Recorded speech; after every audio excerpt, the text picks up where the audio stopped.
하나님 말씀은 요한복음 13장 21절로 30절까지의 말씀입니다. 신약성경 요한복음 13장 21절로 30절까지의 말씀, 신약성경 171면입니다.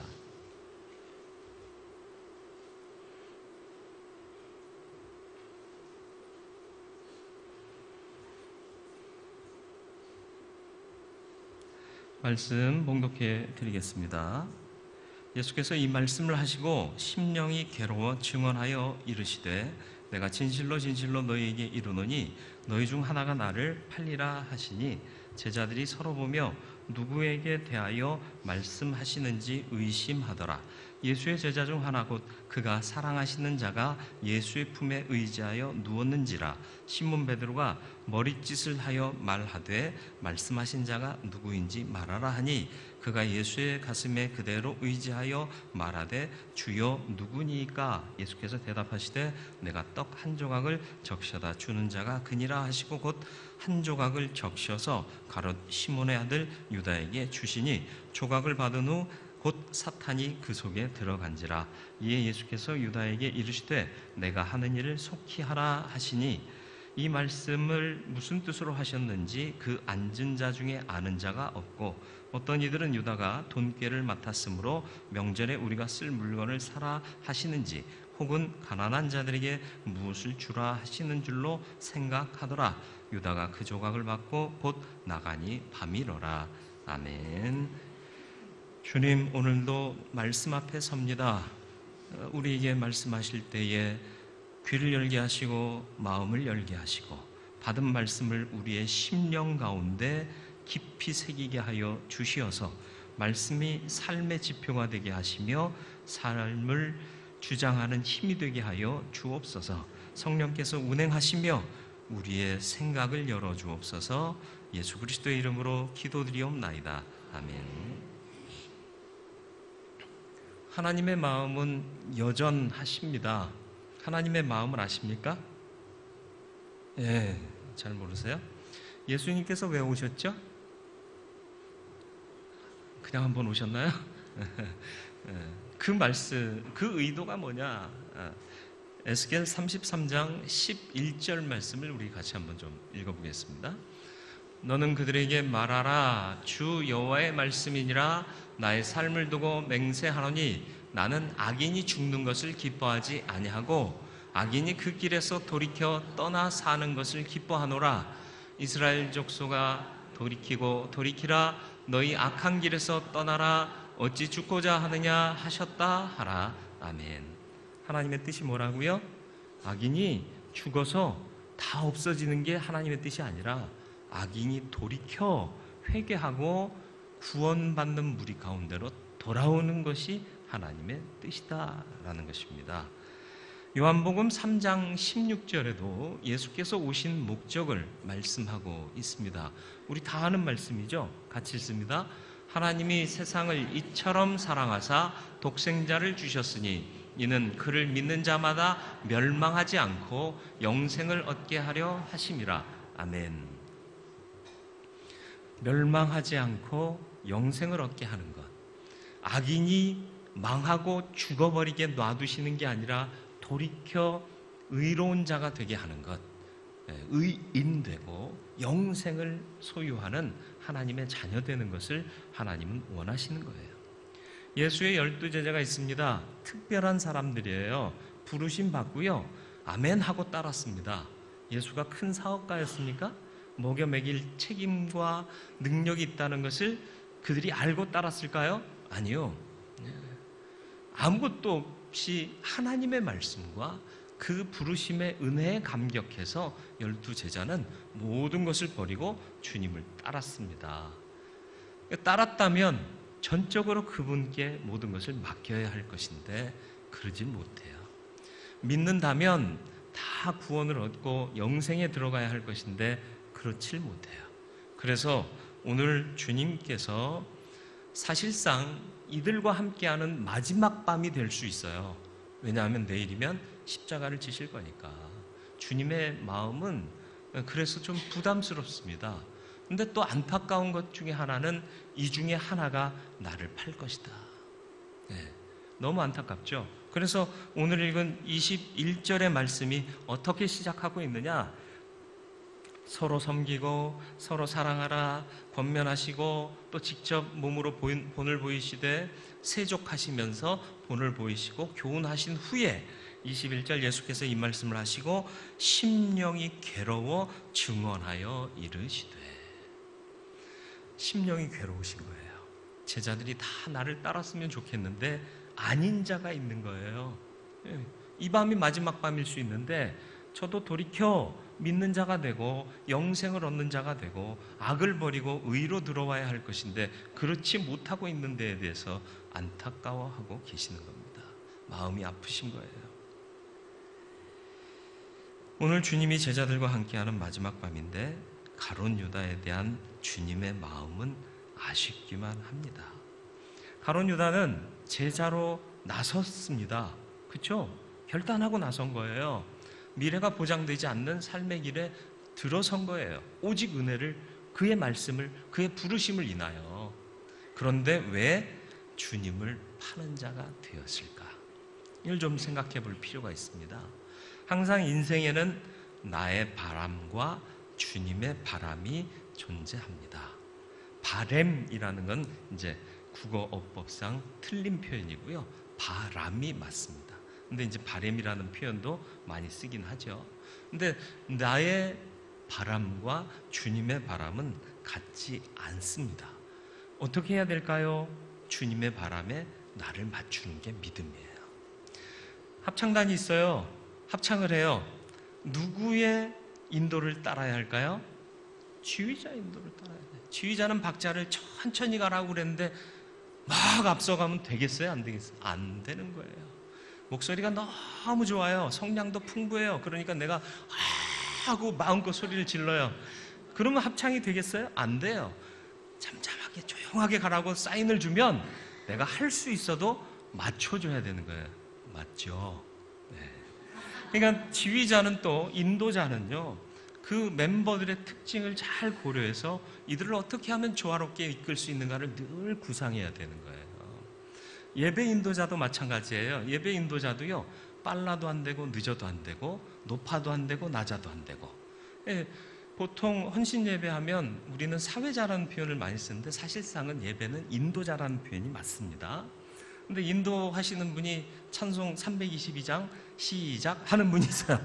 아니에요. 내가 읽어야 할 말씀, 내가 성경 봉독은 안 할지라도 내가 예배를 인도하는 자라면 성경 말씀도 몇 번 읽어야 되고요.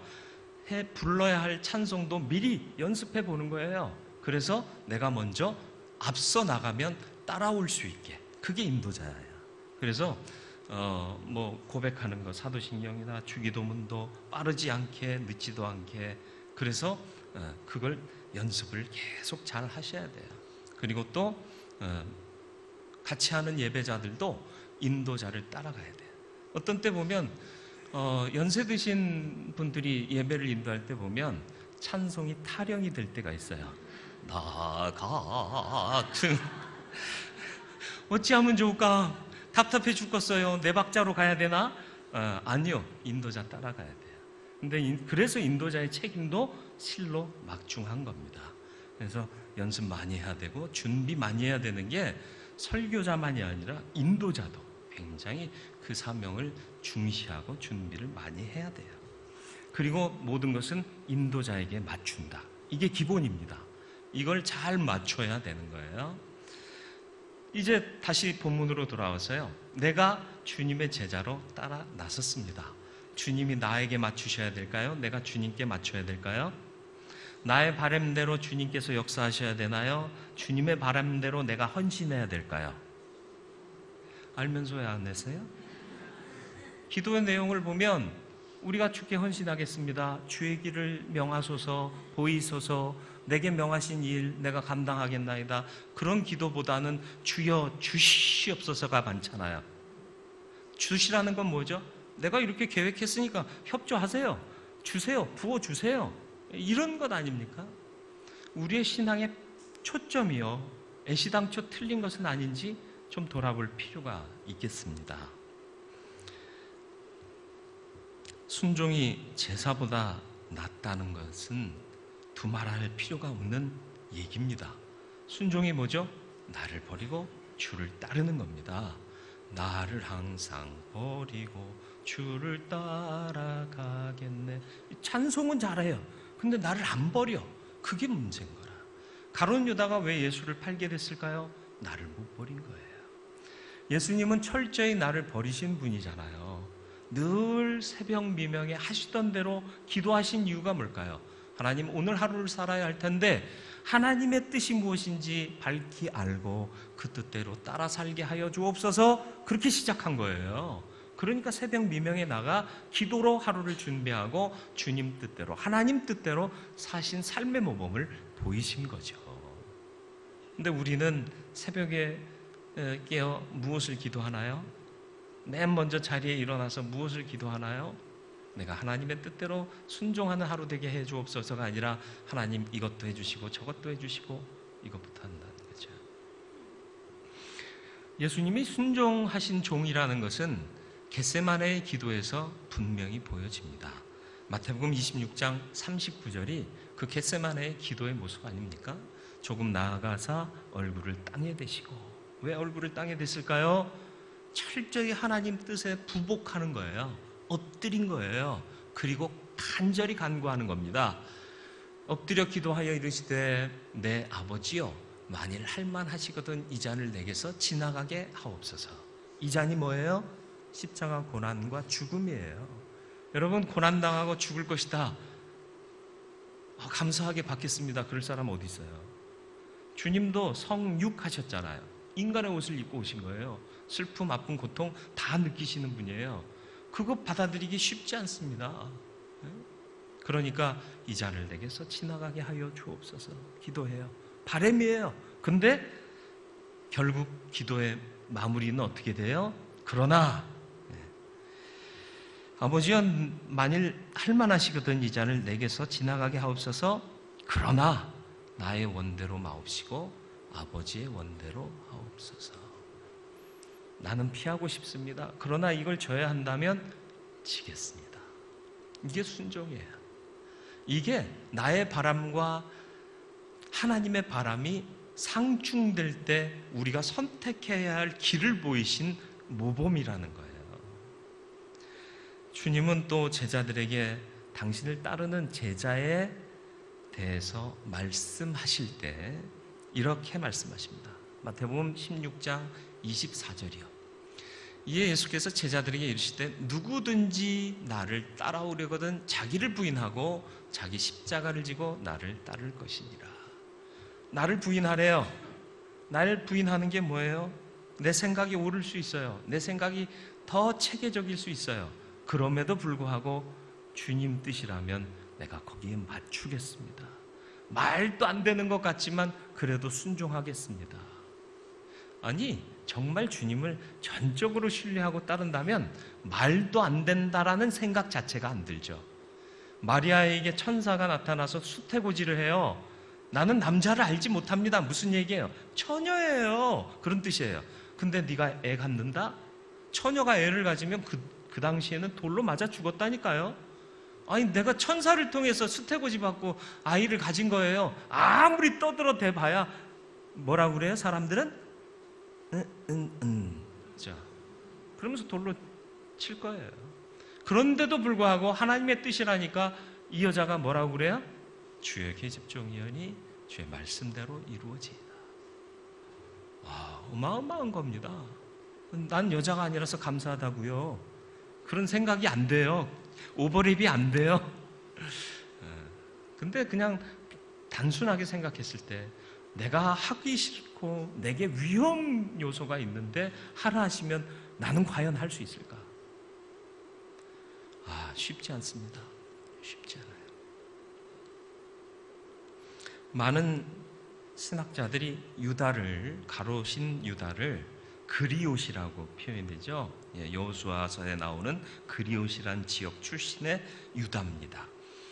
그 유다가 열심당원이었을 것으로 봅니다. 열심당원이 어떤 사람들이에요? 조국 이스라엘의 독립을 위해서 로마에 폭력한 거 하는 그런 사람들이었습니다. 그래서 열심당원들은 늘 품에 칼을 품고 다녔다고 그러죠. 그러니까 이 로마를 뒤집어 엎고요, 하나님이 사랑하시는 선민 이스라엘을 회복하는 게 이 열심당의 꿈이었습니다. 그런데 지금 주님을 따라 나섰어요. 열심당원이었지만 주님을 따라 나섰어요. 주님의 뜻이 그렇지 않다면 포기해야 돼요? 안 해야 돼요?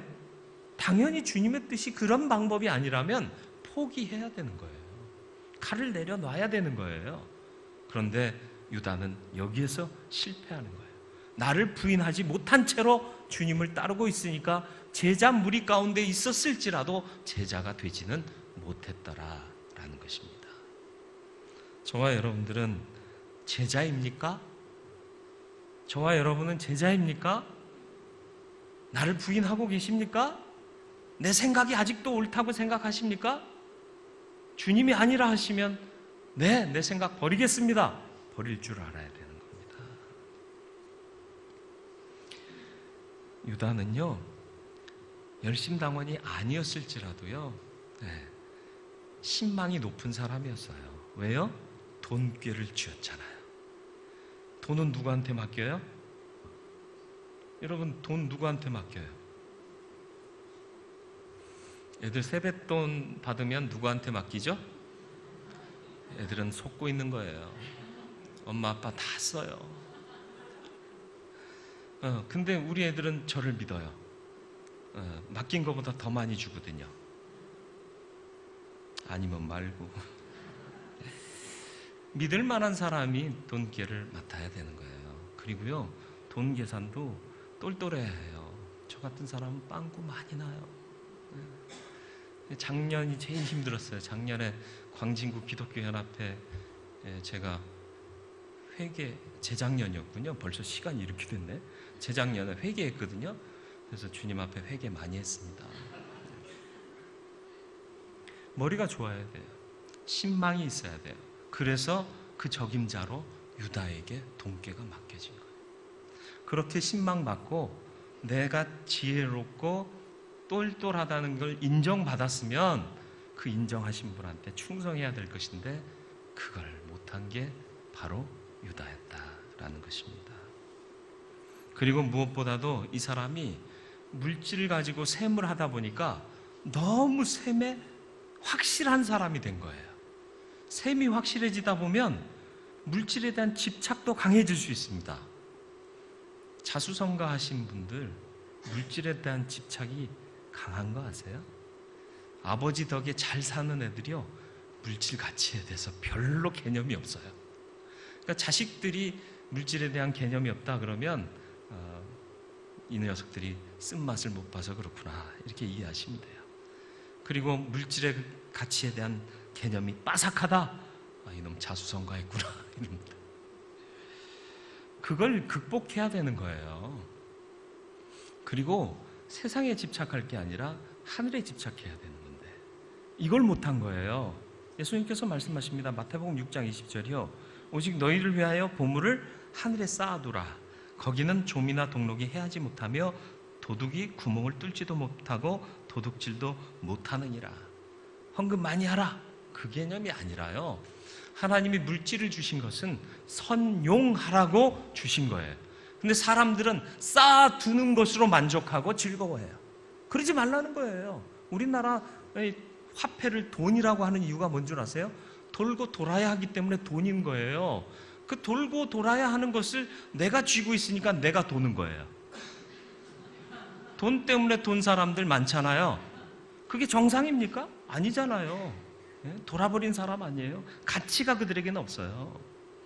근데 유다는 이걸 극복하지 못한 거예요. 전대를 갖고 있다 보니까 너무 셈에 빠삭한 거예요. 그러니까 하나님의 능력에 대한 신뢰가 점점 상실되고요, 땅의 가치에 대한 집착이 너무 강해지는 거예요. 그 사건이 어디에서 일어나요? 향유 옥합을 깨뜨리니까요, 이 가룟 유다가 뭐라고 말해요? 그 비싼 거 300데나리온에 팔아 가난한 사람들에게 나누어 주지 왜 그걸 깨뜨리느냐, 이래요. 여러분, 버버리 향수 120ml가 얼마인 줄 아세요? 저도 몰라요. 그걸 안다는 거는요, 그거 값을 안다는 건요, 거기에 늘 관심이 있다는 얘기예요. 예, 가룟 유다가 그 향유가 300데나리온 된다는 걸 어떻게 알았을까요? 관심이 있으니까요. 어디에 관심이 있다는 거예요? 물질에 관심이 있는 거예요. 그걸 극복해야 되는데, 흘려보내고 선용해야 되는데 쌓아두고 쟁여두는 거에 생각이 고정돼 있으니까 주님께 드리는 것 개념 자체를 이해를 못하는 거예요. 그리고 주님이 말씀하신, 앞서 말씀한 하늘에 너희의 재산을 쌓아두라, 보물을 쌓아두라, 이해가 안 되는 거예요. 하늘을 바라보라, 영생을 소망하라, 하나님 나라를 보라, 하나님 나라가 가까웠다, 이 말씀이 억셉트 되지를 않는 거예요. 지금 당장 배고프고 지금 당장 목마르고 지금 당장 아픈데 이거 해결해 줘야지 왜 가만 놔두고 하나님 나라만 자꾸 운운하느냐는 거예요. 교회 가면 돈이 나오냐 밥이 나오냐? 밥은 나온다고 그랬잖아요. 예배 끝나고 밥을 나눠 먹잖아요. 돈만 안 나오지. 돈을 드려야 되는 거죠. 세상 사람들은 그런 논리예요. 교회 가면 무슨 유익이 있느냐. 그런데 우리는 이 안에 참된 평안과 하나님의 은혜가 있어 세상의 모든 생각들과 가치들을 이길 가치가 이 가운데 주어지는 것을 알잖아요. 세상 모든 가치보다 하나님의 은혜가 가장 우월하다는 걸 우리는 알잖아요. 그게 하나님의 바람이에요. 내가 세상의 것들을 벗어버리고 하나님의 것을 온전히 사모하게 되는 것, 이게 주님의 바람인 거예요. 그게 구원이에요. 저와 여러분들이 그런 삶이 되어지기를 바랍니다. 그런 사람이 되어지기를 바라요. 그런데 마귀가 그의 마음에 예수를 팔려는 생각을 넣었다. 어디요? 13장 2절이요. 주님께서 13장의 시작이 어떻게 됐다고요? 13장 1절을 보면 뭐라고 시작되느냐 하면, 유월절 전 예수께서 자기가 세상을 떠나 아버지께로 돌아가실 때가 이른 줄 아시고 세상에 있는 자기 사람들을 사랑하시되 끝까지 사랑하시니라 했는데, 바로 2절에서 뭐라고 나오느냐? 2절 말씀이요. 마귀가 벌써 시몬의 아들 가룟 유다의 마음에 예수를 팔려는 생각을 넣었더라. 예수님은 끝까지 당신의 사람들을 사랑하셨다 그랬는데 바로 다음 절에 뒤집어지는 거예요. 가룟 유다 때문에. 가룟 유다가 누구였다고요? 제자로 나선 자였잖아요. 신망이 있었던 사람이잖아요. 똘똘한 사람이었잖아요. 근데 왜 이렇게 됐어요? 13장 2절에 사단이 그런 생각을 갖게 해요. 그런 마음을 갖게 해요. 생각할 수 있어요. 마음 가질 수 있어요. 아니요. 그러지 마세요. 아니, 생각만 하는 건데 어때? 아니요. 생각조차 하지 마세요. 악은 모양이라도 버리라 했습니다. 그러니까 악한 것은 생각지도 마세요. 그래야 악을 이길 수 있어요. 내가 예수 그리스도입니까? 아니에요. 연약한 인간이에요. 그렇기 때문에 악한 생각이 들어오면 하나님, 이 생각 이기게 해주옵소서. 이 생각 버리게 하시옵소서. 그리고 주님 바라봐야 돼요. 그러니까 끊임없이 기도해야 돼요.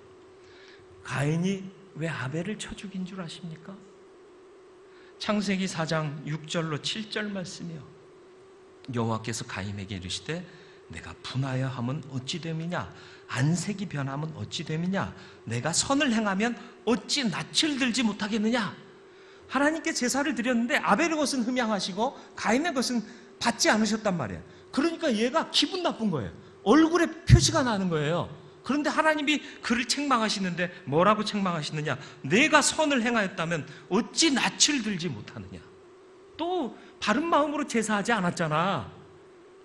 가인이 어떤 마음으로 어떤 것으로 제사했는지는 성경에 기록되어 있지 않지만 하나님의 말씀을 보면 그가 바른 마음, 정상적인 마음, 선한 마음으로 예배하지 않았다는 게 나타나고 있는 거예요. 그럼 부끄러워해야 돼요. 하나님 잘못했습니다. 회개해야 돼요. 근데 두고 보자 이런다는 거죠. 인간의 마음이 그래요. 그래서 어찌 낯을 들지 못하겠냐. 이어지는 말씀, 선을 행하지 않으면 죄가 문에 엎드려 있느니라. 문에 엎드려 있다는 게 뭐예요? 호시탐탐 너를 노리고 있다라는 얘기예요. 죄가 너를 원하나 너는 죄를 다스릴지니라. 죄가 너를 노리고 있다. 그러니까 네 마음 붙잡아서 죄에 빠지지 않게 해라. 그런데 유다는 그렇지 못했다. 그래서 오늘 27절에 보니까 떡을 받는 순간 사단이 그에게로 들어가 버렸다. 마음에 팔 생각을 갖고 있다 보니까 사단이 오니까 들어가 버린 거예요. 잘 보세요. 그 떡은 무슨 떡이죠? 그 떡을 주님께서 어떻게 주신 떡이에요? 적셔 주셨다고 그랬습니다. 이스라엘 사람들이 먹는 떡 아세요? 그건 떡도 아니에요. 그죠? 그 왜 인도 사람들 먹는 난 같은 거 퍼석한 맛없, 물론 이제 어떤 건 누룩을 넣어서 부풀려서 좀 해서 식감이 조금 더 나을 수 있는데요. 그 맛이나 그게 그거예요. 우리가 먹기에는 우리 찐빵 이런 거 못 따라와. 안꼬라는 게 대단한 거예요.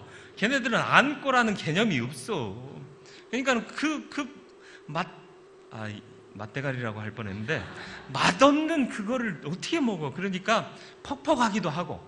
그러니까 주인이요, 귀한 손님이 오시면 드시다가 목매거나 체하지 마시라고 포도주에 살짝 찍어서 빵을 드렸대요.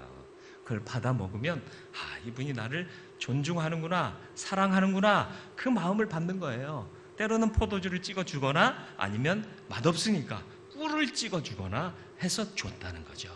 그러니까 주님은 가룟 유다를 끝까지 사랑해 주신 거예요.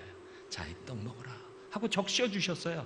근데 그걸 먹는 순간 주님의 사랑을 받아야 할 것인데 사단이 들어와 버렸다는 거예요.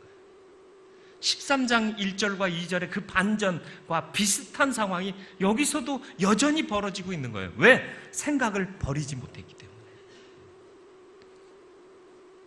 생각으로부터 정결해지시길 바라요.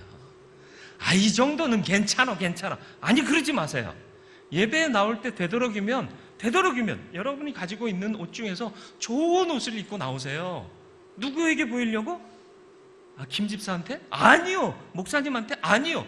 하나님을 예배하니까 내 마음을 정돈하고 그 표현으로 내 옷 중에서 좋은 옷 입고 나오죠. 제가 보육원에 있을 때요, 보육원에 이제 있기도 했고 예배 인도하러 다니기도 했을 때 처음에 애들이요, 예배 시간에 슬리퍼를 끌고 와요. 근데 이제 얘네들이 신발이 많지 않으니까 주일날, 토요일날 학교 댕겨오면, 학교는 다녀오는 곳이고 학교는 댕겨오는 데잖아요. 그죠? 그걸 빨아서 넣으니까 주일 예배 때는 슬리퍼밖에 없는 거예요. 처음에 모르고 어떻게 예배 시간에 슬리퍼를 끌고 오냐고 막 뭐라 그랬는데 어떤 녀석이 나중에 귀띔을 해주더라고요. 그래서 나중엔 그랬어요. 너들 슬리퍼 신고 와도 괜찮은데 슬리퍼도 깨끗이 씻어갖고 신고 와라. 예배하러 오니까. 그러니까 애들이요, 슬리퍼를 닦아갖고 신고 와요. 왜? 예배하러 오니까. 어쩔 수 없는 상황이니까 슬리퍼를 신고는 오는데 그래도 하나님 앞에 예배하러 오니까 좀 되도록이면 멀쩡하게, 예쁘게 잘 갖추고 예배의 자리에 나와라. 입던 옷 탈탈 털어가지고 다시 입고 그럼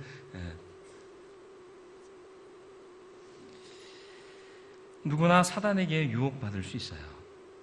그러나 그것을 이기는 게 믿음입니다. 이런 모습이 우리에게 오버랩되지 않기를 바라요. 유다는요, 자기의 생각을 포기하지 못했어요. 너무 자기의 생각이 완벽했어요. 너무 의인이었어요. 너무 지혜로운 사람이었어요. 전도서 7장 14절로 17절에 이런 말씀이 있습니다. 좀 길긴 하지만 형통한 날에는 기뻐하고 곤고한 날에는 되돌아보라. 이 두 가지를 하나님이 병행하게 하사 사람이 그의 장래일을 능히 헤아려 알지 못하게 하셨느니라. 고난과 즐거움이 반복되는 이유는 우리가 장래일을 예측하지 못하게 하시기 위해서. 장래일을 예측하지 못한다는 건 주님만 붙잡고 살게 하기 위해서. 이어지는 말씀입니다.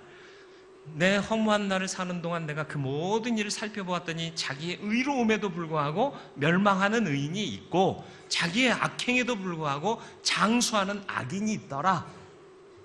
그러니까 지나치게 의인이 되지도 말며 지나치게 지혜자도 되지 말라. 어찌하여 스스로 패망하게 하겠느냐? 지나치게 악인 되지도 말며 지나치게 우매한 자도 되지 말라. 어찌하여 기한 전에 죽으려고 하느냐? 무슨 말씀인지 아시겠어요? 여기서 말하는 의인 되지 말라, 지혜자 되지 말라, 그 얘기는 뭐냐 하면 하나님 앞에서 은혜로 의인된 것 말고 내 스스로 의롭다 하는 그 의인 되지 말고 네 스스로 지혜롭다 하는 지혜자가 되지 말라는 얘기예요. 난 너무 완전해. 난 너무 완벽해. 그러니까 유다는 주님의 가르침조차도 받아들이지를 못하는 거예요. 난 완전하지 못합니다. 난 부족합니다. 사도 바울 같은 경우는 끝까지 주의 사역을 마칠 수 있었어요. 왜요? 난 부족하다. 난 죄인이다. 은혜 없이는 하루도 살 수 없다. 내가 나된 것은 다 하나님의 은혜다. 그걸 붙잡고 살아가니까 저와 여러분들이 그렇게 살아갈 수 있길 바라요. 가치를 어디에 두느냐? 이거 상당히 중요합니다. 여러분, 가치를 어디에 두십니까? 우리의 가치는 현실주의가 아니라 영원주의예요. 현실에 눈 맞추고 살 사람들이 아니라 영원에 눈 맞추고 살아야 할 사람이 바로 우리예요. 여기서 벌어지는 일 때문에 일희일비하지 마세요. 하나님 나라를 바라보세요. 이몽룡이 얘기 제가 예전에 한 거 기억나세요? 몽룡이가 거짓골로 남원고을에 돌아오잖아요. 근데 실제 신분은 뭐예요? 춘향전 안 읽어보셨나요? 암행어사잖아요. 근데 그걸 속이기 위해서 거짓골로 와요. 사람들은 거짓인 줄 알아요. 근데 그 모습을 하고도 이몽룡이가 자괴감에 빠져요? 아이씨, 나는 그지네? 이래요? 아니요. 그러지 않아요. 그리고 남들이 뭐라 해도 낙심해요? 안 해요. 왜요? 겉모습은 거지라도 내 본질은 뭐다? 암행어사잖아요. 여러분, 세상 사는 동안 하나님께서 어떤 의복을 우리에게 걸쳐주셨는지 모르겠어요. 멋진 드레스를 걸쳐주셨는지 낡고 허름한 옷을 입혀주셨는지는 모르겠어요. 그러나 내 본질은 뭐다? 하나님의 자녀 아니에요. 그 나라 가면 영광 가운데 하나님 보좌 앞에 하나님을 마주보며 찬양하며 살 수 있는 영광스러운 존재가 될 거예요. 근데 옷만 그렇게 입었을 뿐이에요. 그러니까 낙심하지 마세요. 어떤 이들은 건강한 옷을 입었어요. 어떤 이들은 나약하고 연약한 옷을 입었어요. 질병 가운데 있다고 낙심하지 마세요. 질병이 내 본질을 어떻게 할 수 있어요? 없어요? 없어요. 다만 영광스러운 존재답게 영원을 바라보며 살아야 돼요. 이 땅 사는 동안에도 우리의 품격을 잃지 말아야 돼요. 하나님의 자녀잖아요. 자녀답게 하루하루를 살아가는 거예요. 청소부라도요, 예? 청소하는 사람일지라도 내가 하나님의 자녀인 거예요. 그리고 내게 맡겨진 일을 성실하게 하는 거예요. 멋지지 않습니까? 물질이 나를 좌우하는 거 아니에요. 명예, 성공, 이게 나를 좌우하는 게 아니에요. 예수 믿으면 그게 진짜 성공이에요. 하나님 잘 믿으면 그게 성공이에요. 그 사실을 잊지 마세요. 아까 말씀드렸던 가룟 유다의 치명적인 실수가 옥합을 깨뜨린 사건에서 나오는데 요한복음 12장 4절로 6절 말씀이에요. 제자 중 하나로서 예수를 잡아줄 가룟 유다가 말하되 이 향유를 어찌하여 300데나리온에 팔아 가난한 자들에게 주지 아니하였느냐 하니, 이게 진심이었을까요? 넘어가면 이렇게 말하면 가난한 자를 생각함이 아니요 그는 도둑이라 돈깨를 맞고 거기 넣는 것을 훔쳐갑니다. 도둑이라는 게 뭐예요? 도둑놈 심보라는 얘기예요. 오직 돈 이러고 있다는 거예요. 이렇게 살지 말라는 거예요. 구소련이 붕괴되면서, 공산주의가 붕괴되면서 각 나라가 독립했잖아요. 카자흐스탄, 또 우즈베키스탄, 또 키르키스탄, 우리가 발음하기 너무 힘든데 그런 나라들이 독립하고 그 나라에 또 한국 사람들이 교육하러 들어갔네. 그런데 바뀐 게 뭐예요? 집값이 올라요. 땅값이 올라요. 왜 그랬게요? 부동산 투기. 거기 가서도 하는 거야. 왜 이리 집값이 싸? 싼 값에 다 들여. 비싼 값에 팔아. 외국에도 부동산 재벌들이 없지는 않습니다. 그런데 중요한 건 우리나라는요, 너도나도 부동산을 갖고 투기를 한다는데 문제가 있어요. 하나님의 뜻은 아닙니다. 하나님 뜻 아니에요. 그러니까 가지고 있는 집 막 던져버리라는 얘기 아니에요. 땅 막 헐값에 주라는 얘기 아니에요. 그것으로 이익을 남길 생각하지 말자는 거죠. 집 갖고 세 주고 계시는 분 있으면 시세보다 조금 더 싸게 주세요. 그리고 집 팔 때요, 조금만 더 싸게, 손해보라는 얘기는 아니고 손해보지 않는 정도에서 좀 싸게 파세요. 그게 우리나라의 기독교인이 몇만이라고 그래요? 우리 인구가 몇만이에요? 그 사람들이, 기독교인들이 먼저 그 일을 시작하면요, 바뀔까요? 안 바뀔까요? 안 바뀌면 말고. 성경에 보면 희년법이 있어요.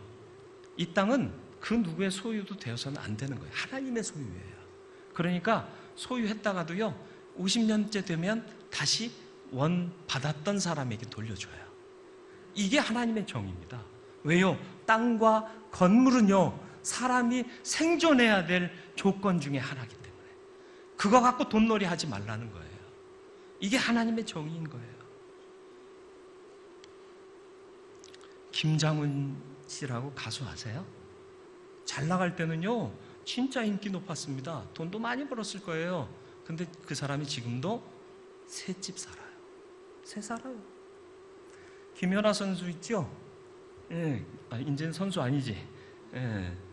스포츠 스타도 돈 많이 벌잖아요. 근데 35억을 기부했어요. 놀래지도 별로 안 오. 35억 뭐 내가 만져보지도 않았고 뭐 그게 얼마나 큰 돈인지도 몰라. 예. 돈 많이 벌었으니까 돈 많이 기부했겠지. 단순히 그렇게 생각하는데요, 많은 연예인들과 스포츠 스타들이 돈 벌면 어디에다 투자하는 줄 아세요? 부동산에 투자해요. 그래서 거기서 나오는 이익금 가지고 자기의 삶을 보존한다고 생각해요. 그런데 이 두 사람은 대표적으로 나누고 베풀고 흘려보내는 삶을 살고 있어요. 우리는 그렇게 많은 돈 쾌척할 수는 없을 거예요. 그러나 작더라도 나누고 흘려보내는, 하늘의 보물을 쌓는 그런 그리스도인이 되어야 되지 않겠어요? 여기는 잠시 살다 갈 곳이잖아요. 영원히 살 곳을 준비해야 되지 않습니까? 논리적으로는 그게 맞는 거 아니에요? 아직도 움켜쥐고 싶으세요? 그럼 그렇게 사세요. 그러나 그건 하나님의 뜻은 아닐 겁니다. 유다가 실패한 게 뭐예요? 여기서 실패한 거예요. 우리는 현실 지향의 삶이 아닌 영원 지향의 삶을 살아야 하고, 하루하루를 살되 영원에 속한 자답게 살아서 삶으로 하나님의 영광을 드러내야 할 존재라는 사실을 잊지 마시길 바라요. 시급 올려줬더니요, 중소 상인들만 힘들대요. 알바를 쓰려니까 지출이 너무 많아서 오히려 알바를 줄이고요, 사장님이 문 열고 닫고 웬만하면 배달도 뛰어갔다 오고, 정권에 대한 비하를 하거나 정책을 비난하려는 의도가 아니에요. 생각 없이 살지 말자는 거예요. 우리 그리스도인들도요, 생각 없이 살면 안 돼요. 내가 하늘에 속한 사람이고 어떤 가치를 위해 살아가고 있는가를 알고 사시고 생각하며 사시기를 바랍니다. 그러면 달라질 거예요. 그러면 달라질 거예요. 대교회가 그 일을 할 수 있을까요? 못해요. 아직도 돈 버는 게 축복이라고 얘기하는 그런 데서 어떻게 나누고 베푸는 게 축복이에요. 그리고 흘러가고 선용하는 거예요. 마지막으로요, 궁금해요. 참 하나님은 사람을 이상하게 만드셨어요. 궁금해요. 모든 게 궁금해요. 이 중에 내가 나를 팔 자가 있느니라. 그랬더니 제자들이 서로 보면서 의심해. 안 그래도 저놈이 좀 이상했어. 저놈일 거야. 서로 이 의심으로 쳐다보는 거예요 지금. 그러니까 이런 분위기가 너무 어색하기도 하고 되게 궁금하잖아요. 그죠? 베드로가 나섭니다. 물론 나서진 않았어요. 딱 앉아있다가 예수 품에, 요한이요 어렸을 때 예수의 제자가 됐어요. 너무 기특하니까 주님이 늘 가까이 두셨어요. 그러니까 가슴에 이게 머리를 기대고 이게 비스듬히 누워 있는데 베드로가 요한한테 사인을 보내요. 야, 네가 여쭤봐. 그 사인을 듣고는 요한이 주님 말씀하신 그 사람이 누구예요? 물으니까 주님이 또 순진해요. 예수님 순진한 거예요. 안 순진하셨으면 야, 마, 네가 그걸 알아서 뭐 하려고 그래 임마. 그리고 일축했을 텐데 봐봐이 내가 빵 찍어다 주는 놈이 그 놈이야. 그러면서 그걸 또 보여주시네. 그렇잖아요. 예? 아, 순진한 거예요. 아, 예수님이 요한한테 고자질할 일 있어요? 이놈이 궁금해하니까 내가 찍어다가 주는 놈이 그 놈이요. 그러면서 알려주시는 거예요. 참 순진해요. 순박해요. 예. 근데 이걸 궁금해하면 안 돼요. 얼마나 주님의 마음이 상하셨을까. 제자라고 전적으로 주님을 따른다고 다른 사람들 중에 팔자가 있다고 하니 얼마나 스승으로서 가슴 아프실까. 혹여 나는 주님을 파는 그런 모습을 가진 자는 아닌가. 나는 정말 제자다운 삶을 살고 있지는 않은가. 나를 돌아봐야 되는 거예요. 근데 그게 누구냐? 저놈이 이상했어. 이런 짓 하면 안 되는 거예요. 그리고 그게 누구예요? 이거 알아서 뭐하게. 중요한 건 내가 잘 따르는 자냐. 서로가 그렇게 돌아봤다라면 가룟 유다도 그 순간에 나를 돌아볼 수 있었더라면 예수를 파는 자 되지 않았을 거예요. 설교하면 야, 목사님이 그 사건 때문에 상처를 많이 받으셨구나. 에휴, 그러게 김집사 그때 좀 참지. 이런 생각하라고 말씀 주는 거 아니에요. 각기 자기를 돌아보라는 거예요.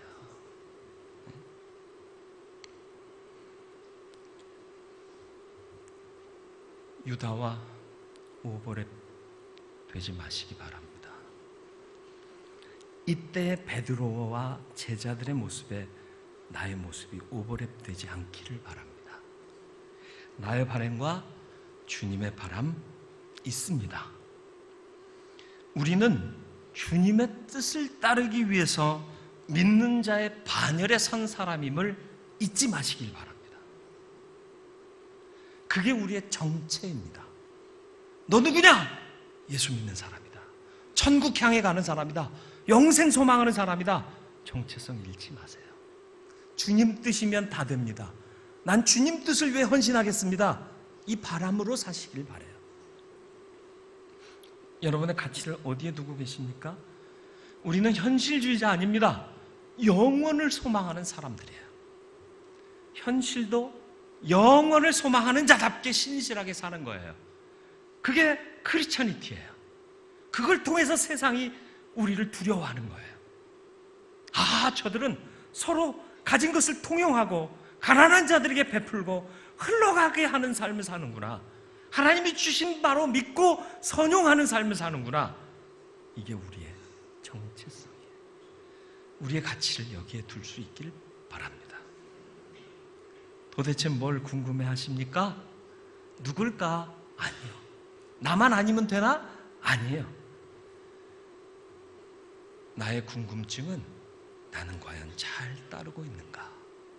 나 때문에 주님이 아파하시지는 않는가? 나에게 스스로 질문하는 거예요. 나를 궁금해야 하는 거예요. 난 어디만치 와 있을까? 나는 잘 가고 있나? 주님께 순종하고 있나? 이걸 궁금해할 수 있는 사람들이 되시길 바랍니다. 말씀을 기억하며 기도하기 원합니다. 나의 바람과 주님의 바람이 있습니다.